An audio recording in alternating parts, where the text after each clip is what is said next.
وقال النبي صلى الله عليه وسلم من عادى لي وليا فقد آذنته بالحرب أو كما قال عليه الصلاة والسلام سبحانك لا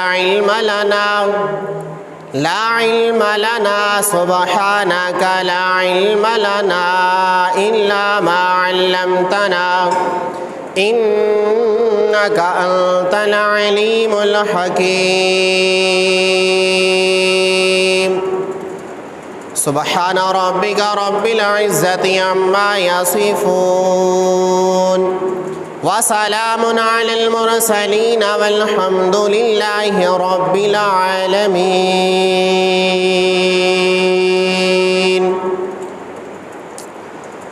ثنا پتا پتا ہے خدایا دم بدم تیرا زمین و آسماں تیرے ہیں موجود و عدم تیرا تیرا خا کر تیرے شکوے کرے یا رب تعجب ہے کہ ان پر بھی رہے لطف و کرم تیرا گمراہ نہ ملے گا تجھے کوئی شیطان سے بدتر ہادی نہ ملے گا تجھے کوئی قرآن سے بہتر ہوں لاکھوں سلام اس آقا پر بت لاکھوں جس نے توڑ دیے دنیا کو دیا پیغام سکون طوفانوں کے رخ موڑ دیے آقا کی آمد سراجا منیرا فصلوا علیہ کثیرا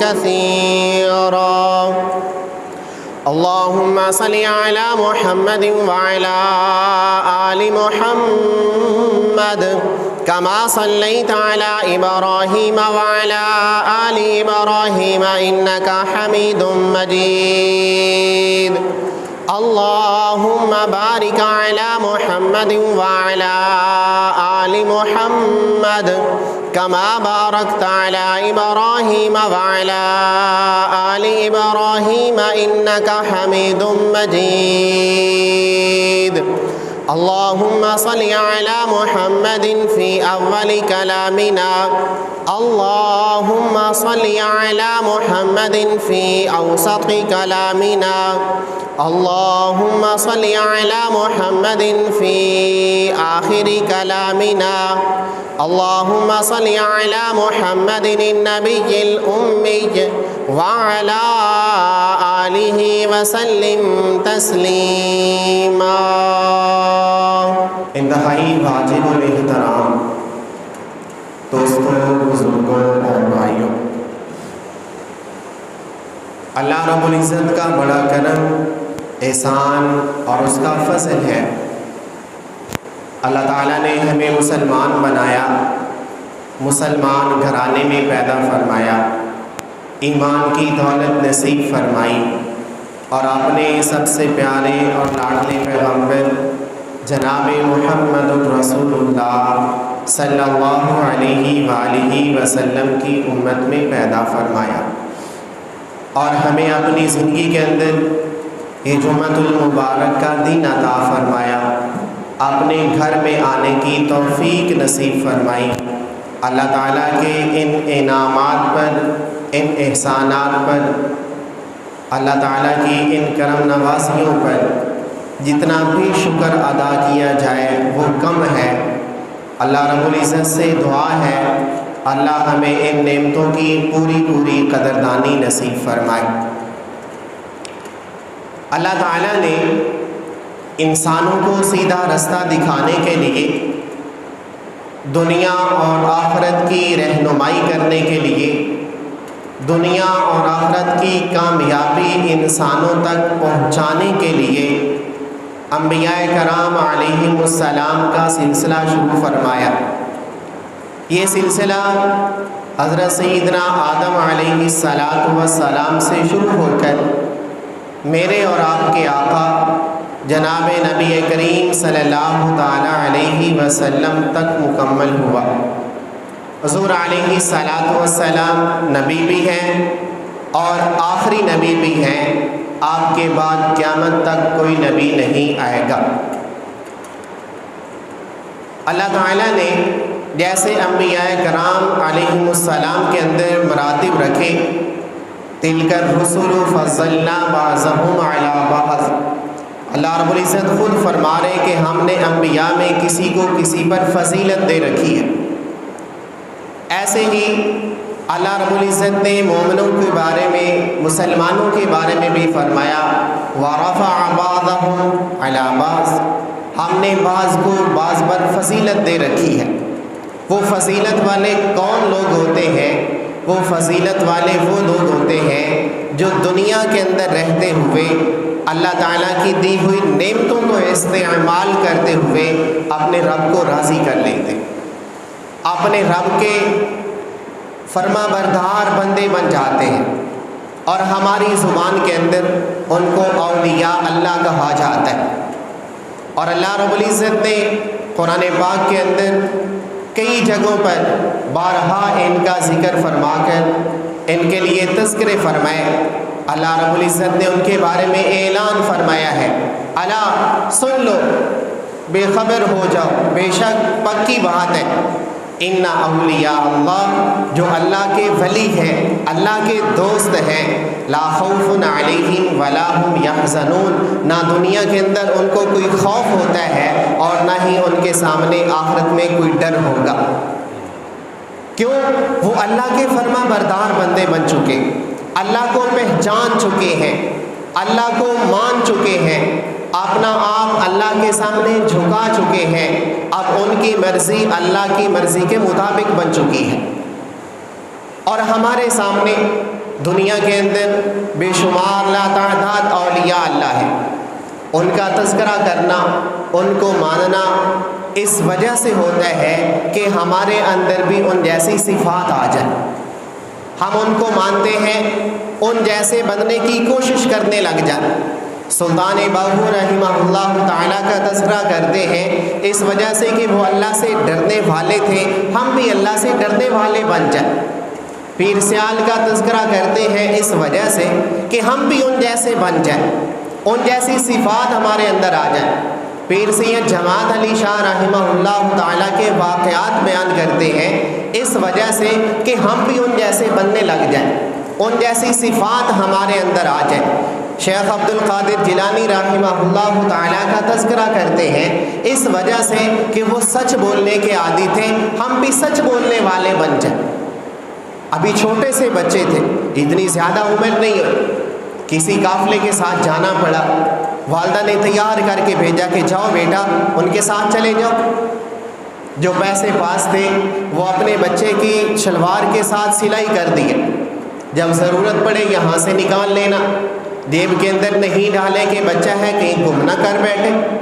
قافلہ جا رہا تھا، کسی جنگل سے گزر ہوا، ڈاکوؤں نے حملہ کر دیا، جس کے پاس جو کچھ تھا وہ سارا کا سارا مال لیتے گئے۔ یہ ایک معصوم سا بچہ، چھوٹا سا بچہ ایک سائڈ پہ کھڑا ہوئے، ڈاکو اس کے پاس بھی ہے، آپ کے پاس کچھ مال ہے؟ کہتا جی ہاں میرے پاس تو بہت سارا مال ہے۔ وہ سن کے حیران ہوئے، یہ کیا ہوا کہ ہم ڈاکو ہیں، جس کے پاس کچھ ہوتا ہے وہ ہم سے چھپانے لگ جاتا ہے، اور یہ چھوٹا سا بچہ، اس کو چاہیے تھا کہ اپنا مال چھپا لیتا، جھوٹ بول دیتا، اس نے سارا سچ بتا دیا کدھر ہے آپ کا مال۔ انہوں نے تلاشی لی، جیبیں چیک کی، بیگ چیک کیا، تھیلا چیک کیا، کسی سے کچھ مل ہی نہیں رہا۔ وہ دوبارہ پوچھنے لگے بیٹا آپ کا مال کدھر ہے؟ فرمایا یہ میری جیب کے ساتھ میری اماں نے سلائی کر دیا۔ انہوں نے دیکھا واقعتاً کچھ دینار، کچھ اشرفیاں نکل آئیں۔ اب وہ ڈاکو حیران پریشان کہ یہ چھوٹا سا بچہ، اس کو چاہیے تھا کہ اپنا مال چھپا لیتا، جھوٹ بول دیتا، لیکن اس نے سچ بول کر اپنا سارا کا سارا مال ہمارے حوالے کر دیا۔ وہ حیران ہو کر پوچھنے لگے بیٹا تم نے یہ کام کیوں کیا ہے؟ شیخ عبد القادر جیلانی رحمہ اللہ تعالیٰ 7 8 سال 10 سال عمر، فرمانے لگے جب میں گھر سے نکلا ہوں میری والدہ نے مجھے وصیت کی ہے بیٹا کبھی بھی کہیں جھوٹ نہیں بولنا، میں اپنی والدہ کے کہنے پر جھوٹ نہیں بول سکتا تھا. میری والدہ نے مجھے کہا کہ تم نے سچ بولنا ہے. میں اپنی والدہ کے کہنے پر سچ بول کر جو مال تھا وہ سارا تمہارے حوالے کر دیا. ایک چھوٹے سے بچے کے اس عمل کی وجہ سے ان ڈاکوؤں کے دل پر اللہ نے ایسی چوٹ لگائی. وہ کہنے لگے یہ کیا ہوا؟ مال لے لیا اس سے. ڈاکو لے کر مال اپنے بڑے سردار کے پاس پہنچے. جا کر سارا مال اس کے حوالے کیا اور سارا واقعہ سنا دیا کہ ایسا بچہ ملا اور اس نے یہ کارنامہ انجام دے دیا. ڈاکوؤں کا سردار کہتا ہے مجھے بھی لے جاؤ اس کے پاس. وہ سارے ڈاکو دوبارہ مل کر اس کے پاس آئے اور اس سے دوبارہ وہ بات سنی کہ میری والدہ نے کہا تھا کہ جھوٹ نہیں بولنا. میں اپنی والدہ کے کہنے پر جھوٹ نہیں بول سکتا, مجھے ہمیشہ سچ ہی بولنا ہے. وہ ڈاکوؤں کا سردار کہنے لگا یہ اپنی والدہ کا اتنا فرما بردار ہے اور ہم بھی اس رحمان کے بندے ہیں, ہم کتنے نافرمان بن چکے. جتنا بھی لوٹا ہوا مال تھا وہ سارا کا سارا واپس کر کے وہ سارے کے سارے ڈاکو توبہ تائب ہو کر اللہ کے ولی بن گئے تھے. ایک چھوٹے سے بچے کے عمل کی وجہ سے اللہ تعالیٰ نے کتنے سارے ڈاکوؤں کو ہدایت دے دی. تو یہ والدین کی تربیت ہوتی ہے. والدہ بچے کے لیے سب سے پہلی درسگاہ ہوتی ہے. وہ بچے کی جیسی تربیت کر کے باہر بھیجتی ہے بچہ جا کر ویسے ہی کارنامے انجام دیتا ہے. ایک والدہ, اس کا بچہ تھوڑا بڑا ہوا, 5-7 سال عمر ہو گئی. والدہ نے اس کو پکڑا, مسجد میں قاری صاحب کے پاس لے آئے. قاری صاحب جی اماں جان یہ میرا بیٹا ہے, اس کو بھی قرآن پاک پڑھا دے, قرآن پاک کی تعلیم دے دے. انہوں نے کہا جی ٹھیک ہے. اماں جان بچے کو قاری صاحب کے پاس بٹھا کر واپس چلی گئی. قاری صاحب نے بچے کو بلایا اور کہا بیٹا سناؤ, کیا سنانا چاہتے ہو, کیا پڑھنا چاہتے ہو؟ وہ بیٹا کہتا ہے قاری صاحب میں نے کچھ اپنی والدہ کے پاس پڑھا ہے, پہلے وہ آپ کو سناتا ہوں, وہ سن لیں اس کے بعد پھر آپ پڑھا دیجیے گا. انہوں نے کہا جی ٹھیک ہے سنائیں کیا پڑھا ہے آپ نے. بیٹے نے قرآن پاک اٹھایا, قاری صاحب کے سامنے رکھا اور پڑھنا شروع کر دیا. پہلے پارے کو الحمدللہ رب العالمین سے شروع کیا. پڑھتا گیا, ایک پارہ ہو گیا, آدھا پارہ ہو گیا, پونا پارہ ہو گیا, پہلا پارہ سارا سنا دیا. قاری صاحب حیران پریشان, یہ بچہ آج پہلے دن درسگاہ میں پہنچا ہے, آج اس نے قرآن پاک پڑھنا شروع کیا ہے اور آتے ساتھ ہی اس نے پورا پارہ سنا دیا. ایک پارہ مکمل ہونے کے بعد قاری صاحب کا ذہن یہ تھا کہ ابھی یہ بس کر دے گا. جیسے ایک پارہ مکمل ہوا بچے نے دوسرا پارہ شروع کر دیا. پڑھتا جا رہا ہے, کوئی غلطی نہیں آ رہی. ایک پارہ مکمل ہونے کے ساتھ بچے نے دوسرا پارہ بھی مکمل کر دیا. 2 پارے سنا دیے. قاری صاحب کا ذہن یہ تھا کہ ابھی 2 پارے مکمل ہوں گے, بچہ بس کرے گا, پھر میں اس کو آگے سبق سناؤں گا. جب 2 پارے مکمل ہوئے اس بچے نے تیسرا پارہ پڑھنا شروع کر دیا. سورۃ البقرہ مکمل 2.5 پارے سنا دیے. اب قاری صاحب پوچھتے بیٹا یہ کیا ہوا, تم نے یہ کہاں پڑھا ہے؟ بیٹا کہتا ہے قاری صاحب میں نے کہیں پڑھا نہیں ہے, بس میری والدہ مجھے اٹھاتی, گود میں لیتی, مجھے دودھ پلاتی, ساتھ سورۃ البقرہ کی تلاوت کرتی تھی, یہ تو میں نے ان سے سن کر یاد کر لی. ایسی مائیں ہوتی تھیں جو اپنے بچوں کو اٹھا کر قرآن پاک کی تلاوت دیا کرتی تھیں, قرآن پاک کی لوری سنایا کرتی تھی. اور آج ہماری ماؤں کے اندر, ہمارے گھر کے اندر ہماری تربیت کس طرح کی جاتی ہے؟ ہر ایک کا گھر ہر ایک کے سامنے. ایک اور والدہ اپنے بیٹے کا عقیدہ بنا رہی ہے, دینے والی ذات اللہ کی ذات ہے, ہمیشہ اسی سے لینا ہے, ہمیشہ اسی سے مانگنا ہے. بچے کو اٹھایا, درسگاہ چھوڑا, بیٹا سبق پڑھ کر واپس آیا. اماں جان بھوک لگی ہے, کھانا چاہیے. بیٹا کھانا دینے والی میں نہیں ہوں, کھانا دینے والی تو اللہ کی ذات ہے. اماں جان اللہ سے کیسے لینا ہے؟ فرمایا جاؤ وضو کرو, مصلی بچھاؤ, نماز پڑھو, دعا کرو, اللہ سے مانگو کہ اللہ کھانا دے دے. والدہ اپنے بیٹے کی کیسی تربیت کر رہی ہے. بیٹا اٹھا, جا کے وضو کیا,